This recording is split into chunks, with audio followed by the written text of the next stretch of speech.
Je vais vous parler de l'ordre tyrrhenien. Trois questions se posent par rapport au sujet. La première question concerne le passé et le présent.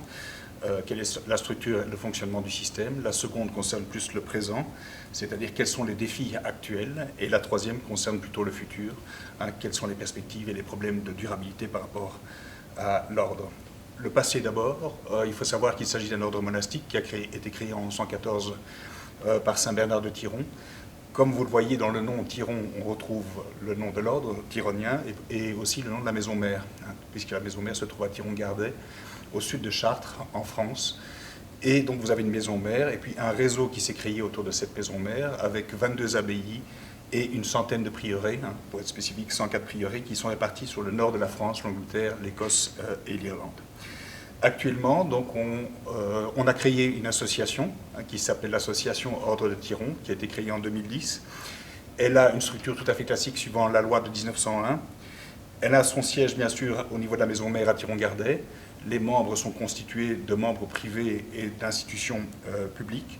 C'est le fonctionnement tout à fait traditionnel, président, secrétaire, trésorier, etc., conseil d'administration, assemblée générale.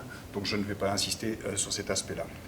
L'objectif de l'association, c'est de relancer l'ancien réseau de l'ordre de Tyron. Donc on essaie de relancer la chose avec notamment une concentration autour de la maison mère et puis des liens qui sont établis avec les différentes dépendances.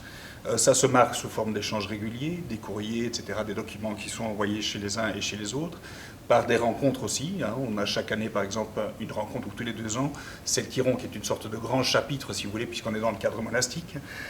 Et puis des liens particuliers aussi avec, par exemple, la Fédération française des itinéraires culturels européens, dont on fait partie. Donc ça, c'est pour la première partie. Quels sont les défis actuels? Les défis actuels, évidemment, c'est de davantage se structurer. Il faut se structurer pour pouvoir exister, pour pouvoir mener des actions communes. Comment? D'abord en travaillant sur l'identification réelle de ces différents sites. Je vous ai parlé des sites sur le plan historique. Il s'agit de faire le rapport avec la réalité actuelle, voir si ces sites existent encore, voir si les adresses physiques existent encore. Ça veut dire aussi entretenir les contacts. Ça veut dire prendre les contacts avec les gens, premièrement. Deuxièmement, transformer ces contacts en étant des contacts durables. Et troisièmement, les transformer pour que ces gens qui sont des membres de l'association deviennent véritablement des partenaires de notre système. Alors pour ça, il faut aussi les motiver, il faut qu'ils trouvent un intérêt à participer au réseau. Donc l'intérêt, c'est de trouver les différents avantages, par exemple aux échanges de données, les échanges au niveau des données, des archives, des cartulaires, etc. Des échanges au niveau des personnes, c'est-à-dire notamment des voyages d'échange, favoriser le tourisme, etc. Et puis aussi développer des activités communes.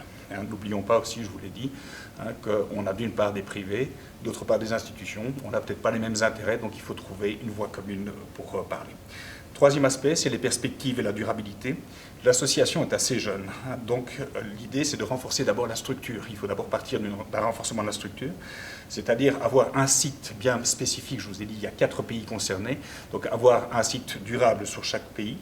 Deuxièmement, avoir des représentants qui soient stables au niveau de chaque pays. Et puis, troisièmement, avoir une équipe de base qui fait un travail conséquent au niveau de la base, c'est-à-dire véritablement, pour parler très concrètement, avoir des contractuels, si vous voulez, au niveau de l'équipe de base.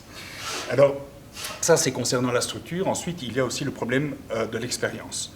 L'expérience, ça ne sert à rien de réinventer la roue. On est membre de la Fédération française des itinéraires culturels européens. Il y a pas mal d'expérience déjà à ce niveau-là, sur d'autres itinéraires. Eh bien, il s'agit de prendre les bonnes choses de chaque itinéraire et de les réimplanter chez nous. D'autre part, il faut mener aussi des actions communes. Des actions communes, c'est d'abord l'identité. Travailler sur l'identité de notre réseau, c'est notamment le problème du logo. Deuxième chose, on doit développer aussi l'information générale sur l'ensemble de notre système, c'est-à-dire au niveau du site internet, au niveau de la carte interactive, par exemple, et également au niveau des panneaux d'information sur les différents sites, des panneaux généraux qui concernent l'ensemble du réseau, et puis développer aussi chacun de nos spécificités particulières. Alors, une information générale d'une part, et puis développer aussi des atouts spécifiques. Chaque site a des atouts spécifiques, par exemple des personnages importants qui ont joué un grand rôle dans certains sites. Ronsard, par exemple, Yul Brunner dans l'abbaye de Boiseaury, par exemple, ce sont des choses amusantes. Puis il y a des rois, évidemment, qui sont importants aussi, qui ont joué un grand rôle, des papes, Alexandre III, ou même avant Eugène III, qui a lancé la seconde croisade, donc il intervient directement dans le développement de notre réseau. Et puis nous avons des atouts spécifiques dans chaque abbaye, dans chaque prieuré. Par exemple, l'indépendance de l'Écosse, a été signé à Harborough. Donc la fameuse déclaration d'Harborough est liée au site d'Harborough.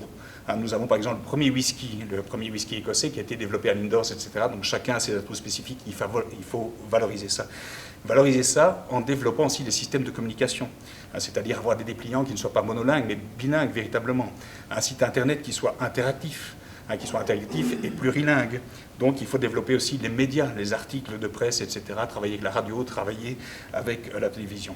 Et puis surtout développer les échanges et les rencontres. Les rencontres annuelles, bien sûr, les échanges culturels aussi, et aussi tout ce qui concerne le touriste, c'est-à-dire la visite virtuelle, la visite réelle des sites, à développer également l'organisation de voyages, etc.